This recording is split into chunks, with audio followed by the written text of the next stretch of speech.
Alguma vez você já se sentiu num beco sem saída?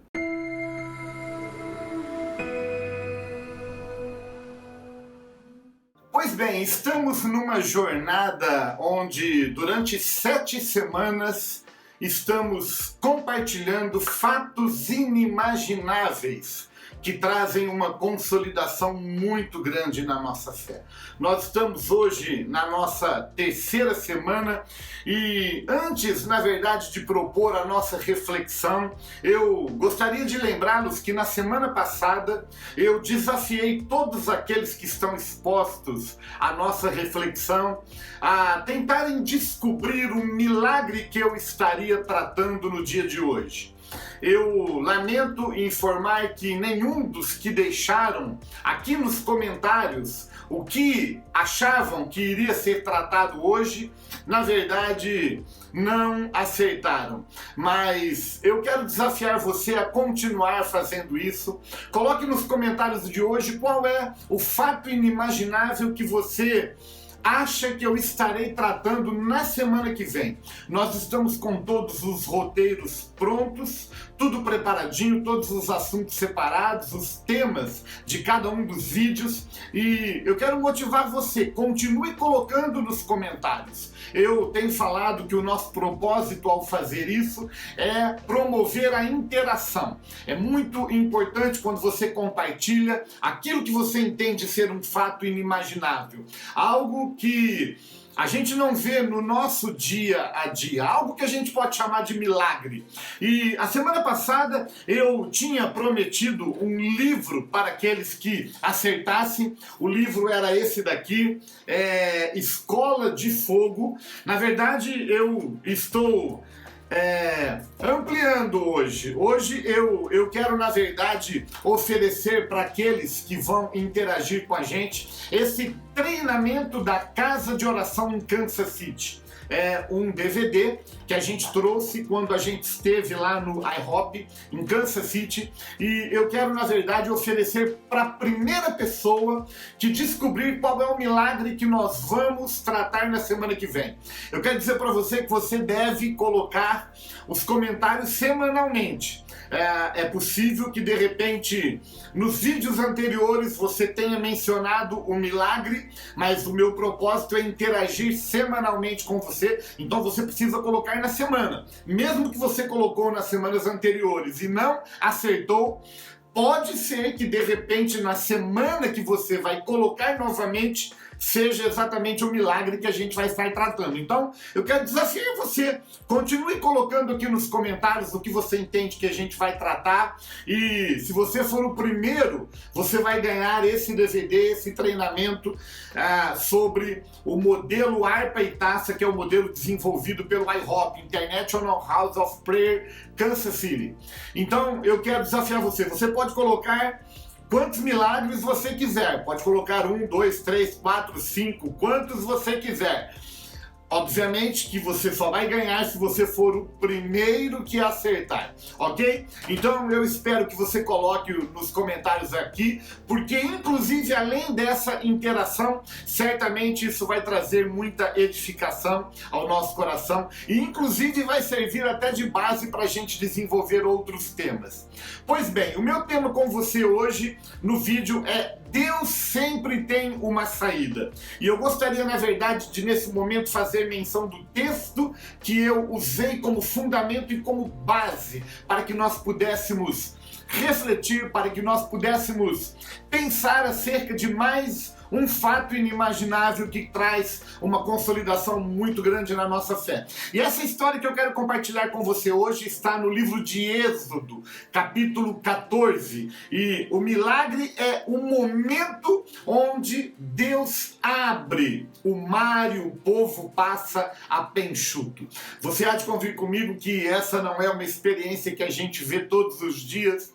Interessante porque quando a gente se expõe às redes sociais, eu até vi recentemente um fenômeno num determinado lugar, numa praia do Brasil, que existe um fenômeno que pode ser comparado à abertura do mar. Inclusive o povo chega a caminhar um certo trecho, mas na verdade é espaço muito curto, e mesmo assim, quando você olha para o fenômeno, você vê que está longe de ser o que a Bíblia chama de milagre que Deus fez para que o povo de Deus passasse pelo meio do mar, porque a palavra de Deus diz que o povo passou a pé enxuto. E esse fenômeno que a gente vê em alguns lugares do mundo não deixa a areia enxuta a ponto do povo passar e ir de um lugar para o outro. Mas enfim, estou fazendo esse comentário aqui só para consolidar essa ideia de que a abertura do mar, a libertação do povo do Egito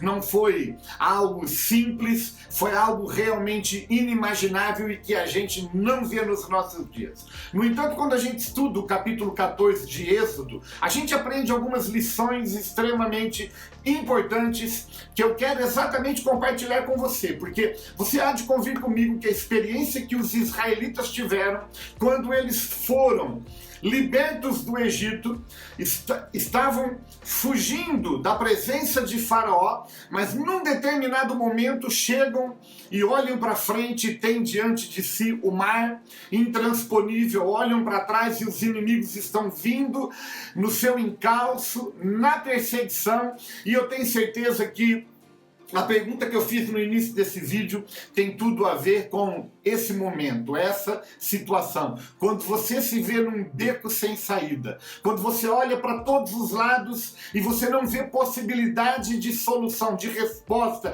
de um milagre, de uma intervenção de Deus. E foi exatamente nesse cenário que Deus fez algo sobrenatural e que serve de inspiração para mim e para você hoje. Bom, eu quero motivar você, leia o capítulo 14 de Êxodo, porque o que eu vou fazer aqui, na verdade, é compartilhar algumas lições dentro do tempo que nós temos para fazer isso, mas seria muito importante que você lesse, que você fosse edificado com a leitura dessa porção, porque ali eu encontro respostas para aqueles momentos que a gente se vê em situações onde a gente se sente num beco sem saída.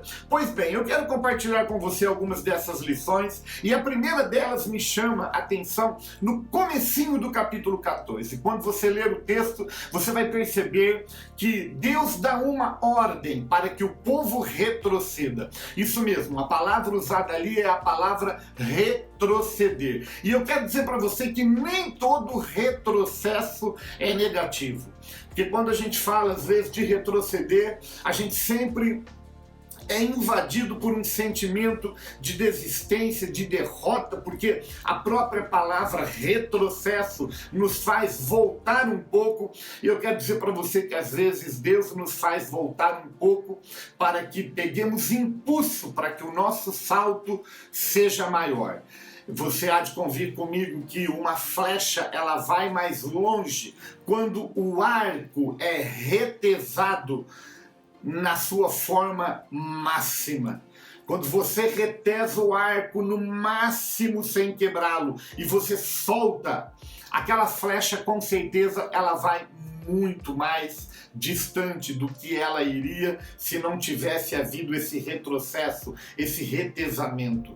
E eu quero dizer para você que na vida muitas vezes Deus nos faz retroceder para que Ele tenha tempo para trabalhar conosco e Ele nos dá a oportunidade de conseguirmos um salto e uma conquista muito maior do que conseguiríamos se não fosse dessa forma. O problema é que muitas vezes a gente olha para o retrocesso e a gente compromete o êxito daquilo que Deus está falando por causa da nossa visão, por causa do nosso desânimo, por causa da nossa entrega, porque na verdade o que nós queremos é prosseguir, é avançar. Nós mesmos como igrejas aqui na cidade hoje estamos experimentando algo na nossa vida que pode ser comparado com isso. Deus está nos fazendo dar alguns passos atrás para que entremos num nível sobrenatural de conquista. E eu quero motivar você então, querido, não olhe para todo retrocesso como algo negativo na sua vida. Muitas vezes Deus está permitindo isso para que a sua conquista seja maior. Mas quando eu olho para essa história, eu também vejo que Deus nos permite estar em situações onde a gente se sente num beco sem saída, porque Ele quer ser glorificado. Exatamente, o texto do capítulo 14 diz que Deus endureceu o coração de Faraó, foi o próprio Deus que colocou no coração de Faraó para que perseguisse o povo de Deus. E aí eu quero dizer para você que muitas vezes a perseguição ela vem para que haja um crescimento exponencial. Quando estudamos a história da igreja, podemos perceber que foi num momento de perseguição, foi num momento onde a igreja foi perseguida que a igreja mais cresceu. E foi exatamente nesse momento, quando Deus permite o povo sair do Egito e se ver agora diante do mar, olhando para trás, diante dos inimigos que vinham ao seu encalço. Ah, querido, não havia possibilidade de uma resposta, não havia possibilidade de um livramento, mas foi exatamente nesse cenário que Deus interveio, que Deus abriu o mar e que Deus produziu um milagre sobrenatural na história daquele povo. E eu quero profetizar que na sua vida não é diferente. Quando Deus lhe permite experimentar situações das quais você não vê possibilidade de resposta ou de solução, na verdade Deus está lhe dando a oportunidade para que Ele seja glorificado, porque Ele vai intervir na sua vida, Ele vai abrir uma porta, Ele vai lhe dar vitória com certeza, e depois que você receber essa grande vitória, o nome do Senhor será glorificado. Por quê? Porque você vai olhar para a situação e você vai entender que não havia nenhuma possibilidade de você sair daquela situação. Na verdade foi Deus que interviu, foi Deus que fez algo tremendo na sua vida. Quando a gente continua olhando para o texto, a gente vê uma outra chave, uma outra lição que a gente precisa estar disposto a corresponder, que é obediência. Olha o que o texto diz no versículo de número 4, no finalzinho. A Bíblia diz assim: e eles assim o fizeram. Ou seja, a obediência se torna a chave para que você veja as situações aparentemente irreversíveis, os becos sem saída, completamente abertos diante de você, e você pode entrar por essa porta que Deus está abrindo. Obediência. O povo fez exatamente o que Deus pediu para ser feito, e aquilo que estava impedindo eles de prosseguirem foi aberto.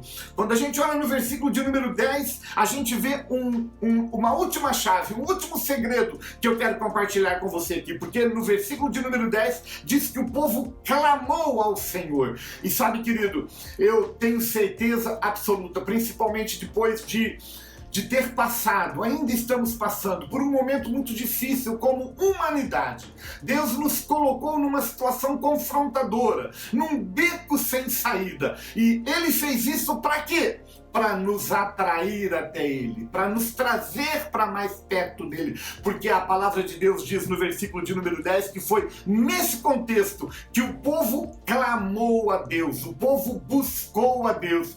Querido, eu quero incentivar você, eu quero animar você, eu quero motivar você. Quando você se vir numa situação, num beco sem saída, aparentemente sem saída, clame ao Senhor, clame ao nome que é sobre todo nome, clame pelo nome de Jesus Cristo, e eu tenho certeza que Ele vai abrir uma porta na sua vida, e Ele vai fazer um milagre sobrenatural na sua vida. Eu quero terminar essa reflexão, querido, fazendo duas coisas. Eu quero terminar essa reflexão fazendo duas coisas. A primeira delas é um ato profético, e a segunda delas é uma oração. Eu peço licença para você, porque eu vou me levantar realmente aqui, e eu vou pegar algo que Deus tem usado muito nesse tempo, nos meus períodos devocionais, nos meus períodos de oração. Eu tenho usado esse cajado. Esse cajado é um presente que eu ganhei há alguns anos de um pastor de São Paulo, e nesses dias eu tenho usado muito.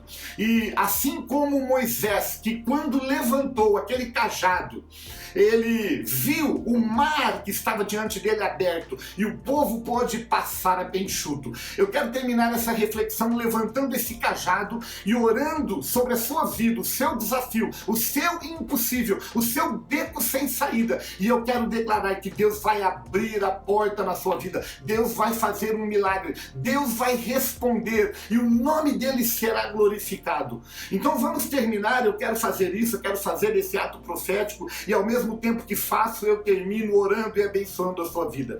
Pai, nós estamos diante da tua presença, diante da tua palavra que é a mesma. O Senhor é o mesmo ontem, hoje e eternamente. E eu quero que o Senhor receba o nosso ato profético. Assim como eu tenho usado esse cajado nos meus momentos devocionais e eu tenho levantado ele para que portas sejam abertas, eu levanto agora sobre cada vida que está exposta a este ensino e que se coloca debaixo desse momento, dessa autoridade. Eu quero declarar portas abertas, eu quero declarar um milagre, uma intervenção sobrenatural do Senhor na vida de cada um, seja na área da saúde, seja na área das finanças, seja na área profissional, acadêmica, sentimental. Deus, eu declaro agora que tudo aquilo que está trazendo e causando resistência, impedimento na vida do meu irmão, da minha irmã, caia por terra e que o Senhor possa soprar agora e que o Senhor possa abrir uma porta e que o Senhor possa ser glorificado. Senhor, e que tudo isso nos atraia para mais perto de Ti, Pai. Recebe a nossa oração, recebe a nossa gratidão. É a minha oração em nome do Senhor Jesus Cristo. Deus te abençoe abundantemente, meu querido. Deus te abençoe abundantemente, em nome do Senhor Jesus Cristo. E lembre-se, Deus sempre tem uma saída.